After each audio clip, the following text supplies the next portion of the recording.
ವೀಕ್ಷಕರೇ, ರಾಜ್ಯದ ಕಾಂಗ್ರೆಸ್ ಸರ್ಕಾರ ಅಧಿಕಾರಕ್ಕೆ ಬಂದು 2.5 ವರ್ಷ ತುಂಬುವ ಒಳಗೆ ಬಹುತೇಕ ಜನಮನ್ನಣೆಯನ್ನ ಕಳ್ಕೊಂಡಿದೆ. ರಾಜ್ಯದ ಕಾಂಗ್ರೆಸ್ ಸರ್ಕಾರ ಅನುಸರಿಸ್ತಾ ಇರತಕ್ಕಂಥ ಹಿಂದೂ ವಿರೋಧಿ ನೀತಿ, ರಾಜ್ಯದಲ್ಲಿ ಕಾನೂನು ಸುವ್ಯವಸ್ಥೆ ಸಂಪೂರ್ಣವಾಗಿ ಹಾಳಾಗಿರ್ತಕ್ಕಂಥದ್ದು, ಇನ್ನೊಂದು ಕಡೆ ಅಭಿವೃದ್ಧಿಗೆ ಯಾವುದೇ ಒಂದು ಅನುದಾನವನ್ನ ಕೊಡದೇ ಇರತಕ್ಕಂಥದ್ದು ರಾಜ್ಯದ ಮತದಾರರ ಒಂದು ಆಕ್ರೋಶಕ್ಕೆ ಕಾರಣ ಆಗ್ತಾ ಇದೆ. ಆ ಕಾರಣಕ್ಕೆ ಇತ್ತೀಚೆಗೆ ಬಿಜೆಪಿಯ ರಾಷ್ಟ್ರೀಯ ನಾಯಕರು ರಾಜ್ಯದ ಪರಿಸ್ಥಿತಿಯ ಕುರಿತು ಒಂದು ಸರ್ವೆಯನ್ನ ಅವರದೇ ಆದಂತಹ ಒಂದು ತಂಡದಿಂದ ನಡೆಸಿದ್ರು. ಆ ಒಂದು ಸರ್ವೆಯ ಸಂದರ್ಭದಲ್ಲಿ ಈ ಕ್ಷಣಕ್ಕೆ ಚುನಾವಣೆ ನಡೆದರೂ ಕೂಡ ಬಿಜೆಪಿ ಜೆಡಿಎಸ್ ಒಟ್ಟಾಗಿ ಚುನಾವಣೆಯನ್ನು ಎದುರಿಸಿದರೆ ಅಭೂತಪೂರ್ವಕ ಒಂದು ವಿಜಯ ರಾಜ್ಯದಲ್ಲಿ ಕಾಣುತ್ತೆ. ಆ ಮೂಲಕ ರಾಜ್ಯದ ಕಾಂಗ್ರೆಸ್ ಸರ್ಕಾರದ ಅಧಿಕಾರ ಕೊನೆಗೊಳ್ಳುತ್ತೆ ಅನ್ನುವ ಮಾಹಿತಿಯನ್ನ ಬಿಜೆಪಿಯ ರಾಷ್ಟ್ರೀಯ ನಾಯಕರು ತೆಗೆದುಕೊಂಡಿದ್ರು. ಆದರೆ ರಾಜ್ಯದ ಕಾಂಗ್ರೆಸ್ ಸರ್ಕಾರದ ವೈಫಲ್ಯಗಳನ್ನ ಬಳಸಿಕೊಂಡು ಬಿಜೆಪಿ ಸಂಘಟನೆ ಮಾಡಬೇಕಾಗಿದ್ದಂತಹ ಈ ಸಂದರ್ಭದಲ್ಲಿ ಜನರ ಒಂದು ಒಲವನ್ನ ತಮ್ಮ ಕಡೆ ಸೆಳೆದುಕೊಳ್ಬೇಕಾಗಿದ್ದಂತಹ ಬಿಜೆಪಿ ನಾಯಕರು ಇದೀಗ ಒಳಜಗಳದಲ್ಲಿ ತೊಡಕೊಂಡಿರ್ತಕ್ಕಂಥದ್ದು. ಇದೇ ರೀತಿಯ ಪರಿಸ್ಥಿತಿ ಮುಂದೆ ರಾಜ್ಯದಲ್ಲಿ ಮುಂದುವರೆದಿದ್ದೇ ಆದರೆ ಅದು ಯಾವುದೇ ಕಾರಣಕ್ಕೂ ಮತ್ತೊಮ್ಮೆ ಬಿಜೆಪಿ ಅಧಿಕಾರಕ್ಕೆ ಬರೋದಕ್ಕೆ ಸಾಧ್ಯ ಇಲ್ಲ ಅನ್ನುವ ನಿಟ್ಟಿನಲ್ಲಿ ಇದೀಗ ಬಿಜೆಪಿಯಲ್ಲಿರ್ತಕ್ಕಂಥ BY ವಿಜಯೇಂದ್ರ ಬಣ ಹಾಗೂ ಯತ್ನಾಳ್ ಅವರ ಬಣ ಅಂದ್ರೆ ಭಿನ್ನಮತೀಯರ ಬಣದ ಹೊರತಾಗಿ ಇರ್ತಕ್ಕಂಥ ತಟಸ್ಥ ಬಣದ ನಾಯಕರು ಇದೀಗ ಫೀಲ್ಡ್ಗೆ ಇಳಿದಿದ್ದು ರಾಜ್ಯ ಬಿಜೆಪಿಗೆ ಒಂದು ಹೊಸ ಆಯಾಮವನ್ನ ಕೊಡತಕ್ಕಂಥ ಪ್ರಯತ್ನವನ್ನ ಮಾಡ್ತಾ ಇದ್ದಾರೆ ಅನ್ನೋ ಒಂದು ಮಾಹಿತಿಗಳು ಇದೀಗ ಬಿಜೆಪಿ ನಾಯಕರ ಕಡೆಯಿಂದ ಸಿಗ್ತಾ ಇದಾವೆ.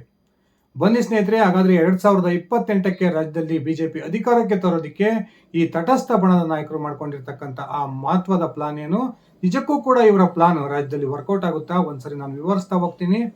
ಅದಕ್ಕಿಂತ ಮುಂಚೆ ನೀವಿನ್ನು ನನ್ನ ಇಟ್ಕೆ ಹೇಮಂತ್ ಯೂಟ್ಯೂಬ್ ಚಾನಲ್ಗೆ ಸಬ್ಸ್ಕ್ರೈಬ್ ಮಾಡ್ಕೊಂಡಿಲ್ಲ ಅಂದ್ರೆ ದಯವಿಟ್ಟು ಸಬ್ಸ್ಕ್ರೈಬ್ ಮಾಡ್ಕೊಂಡು ಬೆಲ್ ಬಟನ್ನ ಕ್ಲಿಕ್ ಮಾಡಿ. ನಾನು ಕೊಡ್ತಕ್ಕಂಥ ಮಾಹಿತಿ ನಿಮ್ಗೆ ಇಷ್ಟ ಆಗಿದ್ರೆ ಈ ವಿಡಿಯೋಗೆ ಲೈಕ್ ಮಾಡಿ, ಶೇರ್ ಮಾಡಿ, ಕಮೆಂಟ್ ಮಾಡಿ. ಸ್ನೇಹಿತರೆ, ಇತ್ತೀಚೆಗೆ ಬೆಂಗಳೂರ ಹೊರವಲಯದ ಯಲಹಂಕದ ರಮಣ ರೆಸಾರ್ಟ್ನಲ್ಲಿ ನಡೆದಂತಹ 2 ದಿನಗಳ ಕಾಲದ ಚಿಂತನ ಮಂಥನ ಸಭೆಯ ಸಂದರ್ಭದಲ್ಲಿ ಬಿಜೆಪಿಯ ರಾಷ್ಟ್ರೀಯ ಸಂಘಟನಾ ಪ್ರಧಾನ ಕಾರ್ಯದರ್ಶಿಯಾಗಿರ್ತಕ್ಕಂಥ BL ಸಂತೋಷ್ ರಾಜ್ಯ ನಾಯಕರಿಗೆ ಒಂದು ಕಿವಿ ಮಾತನ್ನು ಹೇಳಿದರು.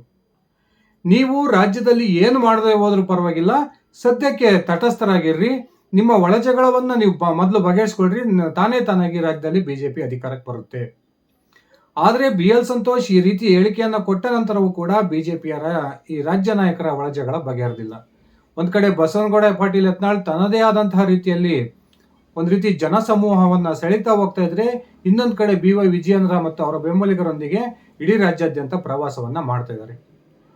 ಇನ್ನೊಂದ್ ಕಡೆ ಜೆಡಿಎಸ್ ಕೂಡ ಈಗಾಗಲೇ ಸಂಘಟನೆಗೆ ಇಳಿದಿದ್ದು ಸುಮಾರು 80 ಕ್ಷೇತ್ರಗಳನ್ನ ಜೆಡಿಎಸ್ ಟಾರ್ಗೆಟ್ ಅನ್ನ ಮಾಡಿಕೊಂಡು ಆ 80 ಕ್ಷೇತ್ರಗಳಲ್ಲಿ ಮುಂದಿನ ಚುನಾವಣೆಯಲ್ಲಿ ಗೆಲುವನ್ನ ಕಾಣಬೇಕು ಅನ್ನುವ ಲೆಕ್ಕಾಚಾರದಲ್ಲಿ ಈಗಾಗಲೇ ಸುಮಾರು 60ಕ್ಕೂ ಹೆಚ್ಚು ವಿಧಾನಸಭಾ ಕ್ಷೇತ್ರಗಳಲ್ಲಿ ಜೆಡಿಎಸ್ ನ ಯುವ ನಾಯಕ ನಿಖಿಲ್ ಕುಮಾರಸ್ವಾಮಿ ಅವರು ತನ್ನ ಪಕ್ಷದ ಸಂಘಟನೆಗೆ ಇಳಿದಿದ್ದಾರೆ. ಇನ್ನೇನು ಕೆಲವೇ ದಿನಗಳಲ್ಲಿ ಕೇಂದ್ರ ಸಚಿವ ಜೆಡಿಎಸ್ ನ ವರಿಷ್ಠರಾಗಿರ್ತಕ್ಕಂಥ HD ಕುಮಾರಸ್ವಾಮಿ ಅವರು ಕೂಡ ಮಹತ್ವದ ರಾಜ್ಯ ಪ್ರವಾಸವನ್ನ ಮಾಡ್ತಾರೆ ಎನ್ನುವ ಮಾಹಿತಿಗಳು ಸಿಗ್ತಾ ಇದಾವೆ. ಇದೇ ಸಂದರ್ಭದಲ್ಲಿ ಬಿಜೆಪಿಯಲ್ಲಿ ಇದೇ ರೀತಿಯ ಬಣ ರಾಜಕಾರಣ, ಭಿನ್ನಮತ ಮುಂದುವರೆದಿದ್ದೇ ಆದರೆ ಅದು ರಾಜ್ಯದ ಕಾಂಗ್ರೆಸ್ಗೆ ಬಹುದೊಡ್ಡ ಅನುಕೂಲವನ್ನ ಮಾಡಿಕೊಡ್ಬಹುದು ಅನ್ನುವ ಮಾತುಗಳು ಈಗಾಗಲೇ ರಾಜಕಾರಣದಲ್ಲಿ ಕೇಳಿ ಬರ್ತಾ ಇದಾವೆ. ಈ ಕಾರಣಕ್ಕೆ ಬಿಜೆಪಿಯ ತಟಸ್ಥ ಬಣದಲ್ಲಿ ಗುರುತಿಸಿಕೊಂಡಿರ್ತಕ್ಕಂಥ ಪ್ರಮುಖ ನಾಯಕರಾಗಿರುವ ಜಗದೀಶ್ ಶೆಟ್ಟರ್, ಮಾಜಿ ಮುಖ್ಯಮಂತ್ರಿ DV ಸದಾನಂದ ಗೌಡ, ಪ್ರಹ್ಲಾದ್ ಜೋಶಿ, ಬಸವರಾಜ ಬೊಮ್ಮಾಯಿ ಹಾಗೇನೆ ಸೋಮಣ್ಣ ಈ ರೀತಿಯ ಹಿರಿಯ ನಾಯಕರು ಒಂದು ಪ್ರಮುಖ ತೀರ್ಮಾನಕ್ಕೆ ಬಂದಿದ್ದಾರೆ. ಆ ಮೂಲಕ ರಾಷ್ಟ್ರೀಯ ನಾಯಕರೊಂದಿಗೆ ಈ ಒಂದು ವಿಚಾರವನ್ನ ಮುಂದಿಡಬೇಕು ಅನ್ನುವ ಒಂದು ತಯಾರಿಯನ್ನ ಮಾಡ್ಕೊಳ್ತಿದ್ದಾರೆ ಅನ್ನುವ ಮಾತುಗಳು ಕೇಳಿ ಬರ್ತಾ ಇದಾವೆ. ಅದೇನಂದ್ರೆ ಈಗಾಗಲೇ ಬಿಜೆಪಿಯಿಂದ ಹೊರಹೋಗಿರ್ತಕ್ಕಂಥ ನಾಯಕರನ್ನ ಮತ್ತೊಮ್ಮೆ ಬಿಜೆಪಿಗೆ ಸೇರ್ಪಡೆ ಮಾಡಿಕೊಂಡು ಬಿಜೆಪಿಯ ಬಲವನ್ನ ರಾಜ್ಯದಲ್ಲಿ ಹೆಚ್ಚಿಸೋದು. ಹೌದು ಸ್ನೇಹಿತರೆ, ಈಗೇನು ಮುಂದಿನ ಚುನಾವಣೆಯ ಹೊತ್ತಿಗೆ ಬಹುತೇಕ ಚುನಾವಣಾ ರಾಜಕಾರಣದಿಂದ ಸಿದ್ದರಾಮಯ್ಯನವರು ನಿವೃತ್ತಿಯನ್ನು ತೆಗೆದುಕೊಳ್ತಾರೆ. ಅವರು ಕಾಂಗ್ರೆಸ್ನೊಂದಿಗೆ ಗುರುತಿಸ್ಕೊಂಡ್ರು ಕೂಡ, ಅವರು ಚುನಾವಣಾ ಪ್ರಚಾರವನ್ನ ಮಾಡಿದ್ರು ಕೂಡ ಅವರು ಮುಂದಿನ ಚುನಾವಣೆಯಲ್ಲಿ ಸ್ಪರ್ಧೆ ಮಾಡಲ್ಲ ಅನ್ನೋದು ಬಹುತೇಕ ಪಕ್ಕ.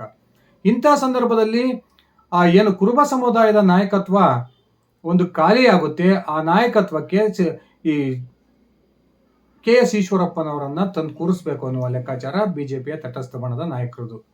ಈಗಾಗಲೇ ಇತ್ತೀಚೆಗೆ ಈಶ್ವರಪ್ಪ ಒಂದು ಮಹತ್ವದ ಹೇಳಿಕೆಯನ್ನ ಕೊಟ್ಟಿದ್ರು. ಬಿಜೆಪಿ ಇನ್ನೂ ಕೂಡ ಶುದ್ಧೀಕರಣ ಆಗಬೇಕು, ಶುದ್ಧೀಕರಣದ ನಂತರ ನಾನು ಬಿಜೆಪಿಯನ್ನ ಸೇರ್ತೀನಿ ಅನ್ನುವ ಮಾತನ್ನ ಹೇಳಿದ್ರು. ಅದಾದ ನಂತರ ಈ ಕೆ ಎಸ್ ಈಶ್ವರಪ್ಪನವರ ಮಾತಿಗೆ ಬಿ ವೈ ರಾಘವೇಂದ್ರ ತಿರುಗೇಟನ್ನ ಕೊಟ್ಟಿದ್ರು. ಈಶ್ವರಪ್ಪನವರು ಬಿಜೆಪಿ ಶುದ್ಧೀಕರಣ ಆದ್ಮೇಲೆನೆ ಬಿಜೆಪಿ ಸೇರ್ಪಡೆ ಆಗಲಿ ಅನ್ನುವ ಮಾತನ್ನ. ಆದರೆ ಇದೀಗ ಬಿಜೆಪಿಯ ತಟಸ್ಥ ಬಣದ ನಾಯಕರು ಬಿಜೆಪಿಯಿಂದ ಯಾರೆಲ್ಲ ಮುನಿಸ್ಕೊಂಡು ಪಕ್ಷ ತೊರೆದಿದ್ದಾರೋ ಅವ್ರನ್ನೆಲ್ಲ ಕೂಡ ಪಕ್ಷಕ್ಕೆ ವಾಪಸ್ ತೆಗೆದುಕೊಂಡು ಬರೋದ್ರ ಮೂಲಕ ಮುಂದಿನ 2028ರ ಚುನಾವಣೆಯಲ್ಲಿ ಒಗ್ಗಟ್ಟಿನಿಂದ ಚುನಾವಣೆಯನ್ನು ಎದುರಿಸೋದ್ರ ಮೂಲಕ ರಾಜ್ಯದ ಜನವಿರೋಧಿ, ರೈತ ವಿರೋಧಿ, ಕಡುಭ್ರಷ್ಟ ಕಾಂಗ್ರೆಸ್ ಸರ್ಕಾರವನ್ನು ತೊಲಗಿಸಬೇಕು. ಆ ಮೂಲಕ ಬಿಜೆಪಿ ಜೆಡಿಎಸ್ ನೇತೃತ್ವದಲ್ಲಿ ಮೈತ್ರಿ ಸರ್ಕಾರವನ್ನು ರಾಜ್ಯದಲ್ಲಿ ಅಸ್ತಿತ್ವಕ್ಕೆ ತರಬೇಕು ಅನ್ನುವ ಒಂದು ಲೆಕ್ಕಾಚಾರಕ್ಕೆ ಇದೀಗ ಬಿಜೆಪಿ ತಟಸ್ಥ ಬಣದ ನಾಯಕರು ಇಳಿದಿದ್ದಾರೆ. ಇದೇ ಕಾರಣಕ್ಕೆ ಬಿಜೆಪಿ ತಟಸ್ಥ ಬಣದ ಈ ನಾಯಕರೆಲ್ಲ ಕೂಡ ಒಟ್ಟಾಗಿ ಈ ಶೀಘ್ರದಲ್ಲಿಯೇ ದೆಹಲಿಯ ಪ್ರವಾಸವನ್ನು ಕೈಗೊಳ್ತಾರೆ. ಆ ದೆಹಲಿಯ ಪ್ರವಾಸದ ಸಂದರ್ಭದಲ್ಲಿ ಬಸವನಗೌಡ ಪಾಟೀಲ್ ಯತ್ನಾಳ್, ಕೆ ಎಸ್ ಈಶ್ವರಪ್ಪ ಈ ರೀತಿಯ ಬಿಜೆಪಿನ ತೊರೆದೋಗಿರ್ತಕ್ಕಂಥ ಹಿರಿಯ ನಾಯಕರನ್ನ ಮತ್ತೊಮ್ಮೆ ಪಕ್ಷಕ್ಕೆ ಸೇರ್ಪಡೆ ಮಾಡಿಕೊಳ್ಳೋದಕ್ಕೆ ಬಿಜೆಪಿಯ ರಾಷ್ಟ್ರೀಯ ನಾಯಕರ ಮನವೊಲಿಸ್ತಾರೆ ಅನ್ನುವ ಮಾತುಗಳು ಕೇಳಿ ಬರ್ತಾ ಇದಾವೆ.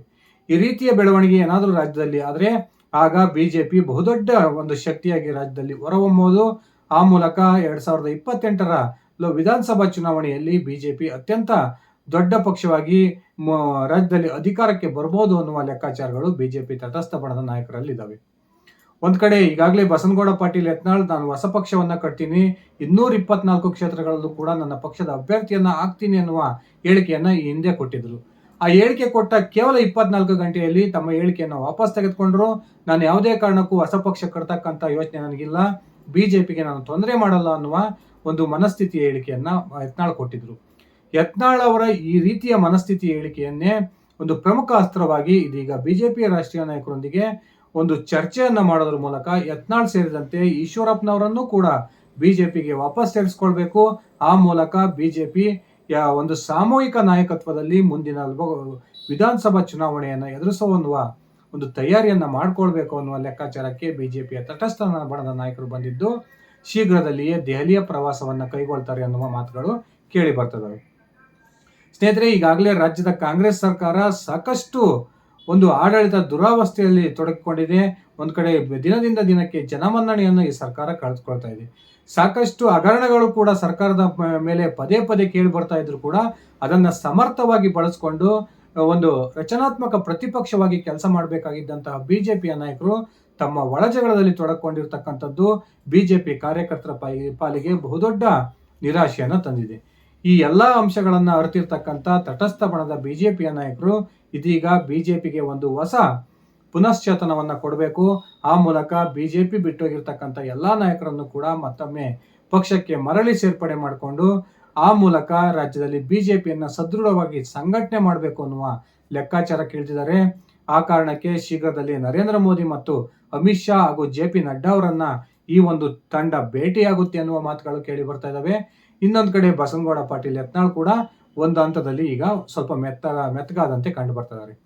ಸ್ನೇಹಿತರೆ, ಬಸನಗೌಡ ಪಾಟೀಲ್ ಯತ್ನಾಳ್ ಅವರ ಪರವಾಗಿ ಏನೇ ಒಂದು ಹಿಂದುತ್ವದ ಅಲೆ ಎದ್ರೂ ಕೂಡ ಬಸನಗೌಡ ಪಾಟೀಲ್ ಯತ್ನಾಳ್ ರಾಜ್ಯದ ಮುಖ್ಯಮಂತ್ರಿ ಆಗಬೇಕು ಅನ್ನುವ ಕನಸನ್ನು ಏನು ಕಂಡಿದ್ದಾರೆ, ಆ ಕನಸು ಸಾಕಾರ ಆಗೋದಿಕ್ಕೆ ಅವರಿಗೆ ಒಂದು ಪ್ರಬಲ ಪಕ್ಷದ ಬೆನ್ನೆಲುಬು ಬೇಕೇ ಬೇಕಾಗುತ್ತೆ. ಆ ಕಾರಣಕ್ಕೆ ಯತ್ನಾಳ್ ಸಹ ಈಗ ಬಿಜೆಪಿಗೆ ವಾಪಸ್ ಆಗ್ತಕ್ಕಂಥ ಮನಸ್ಥಿತಿಯಲ್ಲಿದ್ದು ಶೀಘ್ರದಲ್ಲಿ ರಾಷ್ಟ್ರೀಯ ನಾಯಕರು ಕೂಡ ಯತ್ನಾಳ್ ಹಾಗೂ ಈಶ್ವರಪ್ಪನವರ ವಿಚಾರದಲ್ಲಿ ಒಂದು ದೊಡ್ಡ ನಿರ್ಧಾರವನ್ನು ತೆಗೆದುಕೊಳ್ಳೋದ್ರ ಮೂಲಕ ರಾಜ್ಯ ಬಿಜೆಪಿಯ ಭಿನ್ನಮತಕ್ಕೆ ಬ್ರೇಕ್ ಆಗ್ತಾರೆ ಅನ್ನುವ ಮಾತುಗಳು ಕೂಡ ಕೇಳಿ ಬರ್ತದೆ.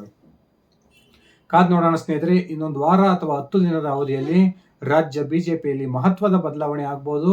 ಆ ಬದಲಾವಣೆಯ ಮೂಲಕ ರಾಜ್ಯ ಭಿನ್ನಮತಕ್ಕೆ ಬ್ರೇಕ್ ಬೀಳ್ಬೋದು ಅನ್ನುವ ನಿರೀಕ್ಷೆ ಕೂಡ ಇದೆ. ಈ ಒಂದು ವಿಚಾರದ ಕುರಿತು ನಿಮ್ಮ ಅಭಿಪ್ರಾಯವನ್ನು ಕಮೆಂಟ್ ಮಾಡಿ. ನಿಜಕ್ಕೂ ಯತ್ನಾಳ್ ಮತ್ತೆ ಈಶ್ವರಪ್ಪನವರು ಬಿಜೆಪಿಗೆ ಮತ್ತೆ ಮರಳಿ ಸೇರ್ಪಡೆ ಆಗಬೇಕಾ? ಆ ಮೂಲಕ 2028ಕ್ಕೆ ರಾಜ್ಯದಲ್ಲಿ ಬಿಜೆಪಿ ನೇತೃತ್ವದ ಸರ್ಕಾರ ಅಧಿಕಾರಕ್ಕೆ ಬರೋದಕ್ಕೆ ಸಹಕಾರಿಯಾಗುತ್ತಾ? ದಯವಿಟ್ಟು ನಿಮ್ಮ ವೈಯಕ್ತಿಕ ಅಭಿಪ್ರಾಯವನ್ನು ಕಮೆಂಟ್ ಮಾಡಿ. ಇದಿಷ್ಟಾಗಿತ್ತು ನನ್ನ ಇವತ್ತಿನ ಈ ವಿಡಿಯೋ. ನಾನು ಕೊಟ್ಟಿರ್ತಕ್ಕಂಥ ಮಾಹಿತಿ ನಿಮ್ಗೆ ಇಷ್ಟ ಆಗಿದ್ರೆ ಈ ವಿಡಿಯೋಗೆ ಲೈಕ್ ಮಾಡಿ, ಶೇರ್ ಮಾಡಿ, ಕಮೆಂಟ್ ಮಾಡಿ. ಧನ್ಯವಾದಗಳು ಸ್ನೇಹಿತರೆ. ಶುಭ ದಿನ.